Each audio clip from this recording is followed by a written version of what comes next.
I was reading a very, very interesting report, okay, on Statista. They've surveyed some 23,000 respondents.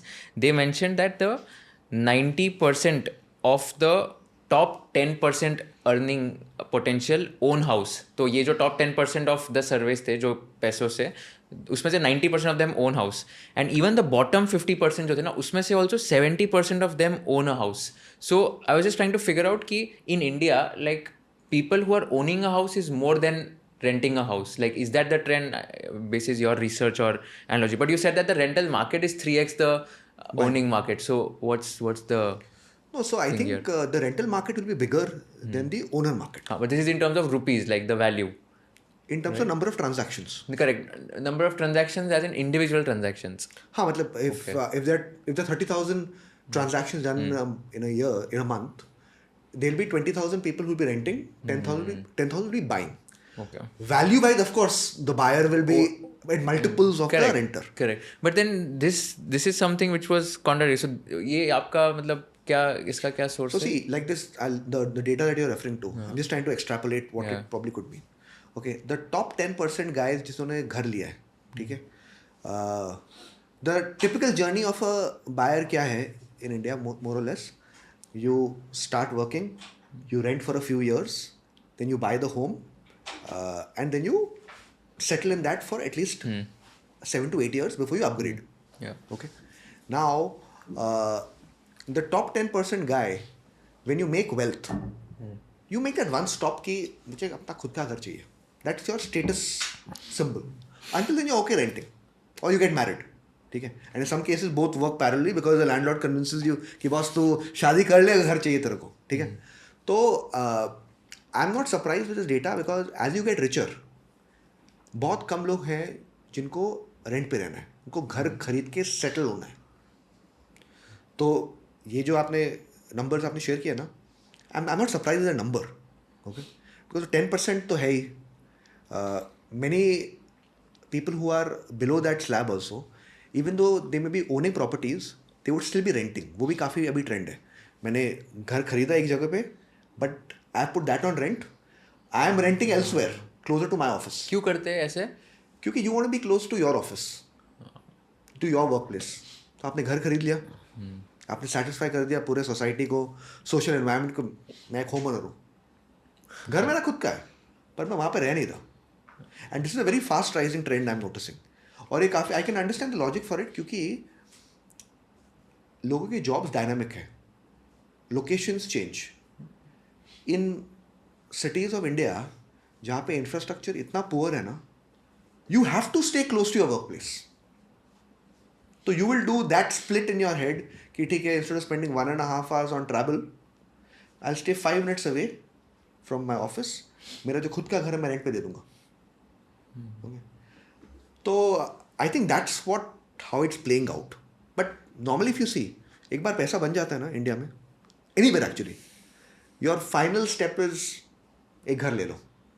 Beyond that it is just you doing vanity plays, like buying a yacht or buying some whiskey or a vintage car. That's the thing at the top end. When should one buy a house in terms of age? ऐसा कोई average age number है, या तो कब खरीदना चाहिए? I think you should not buy a house before 35. Okay. Why do you say so? क्योंकि until then you don't know आप कहाँ पे होने वाले हो करियर में. You have not thought through the entire journey as to what sort of a person you are. आपको explore करना है ज़िंदगी में, आपको क्या क्या एक्सपेरिमेंट करना है.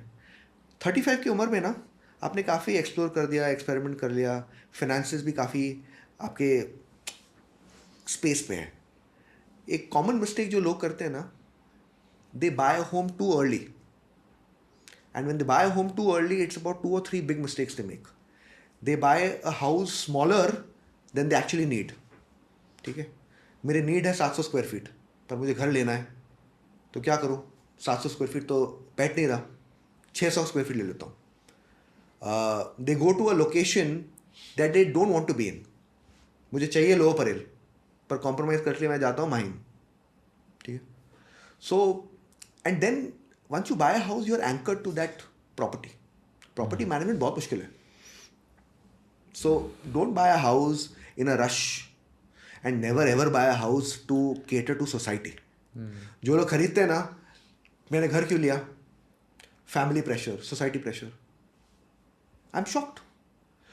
आप अपने लाइफ का सबसे बड़ा डिसीजन ले रहे हो to cater to society, that is foolishness.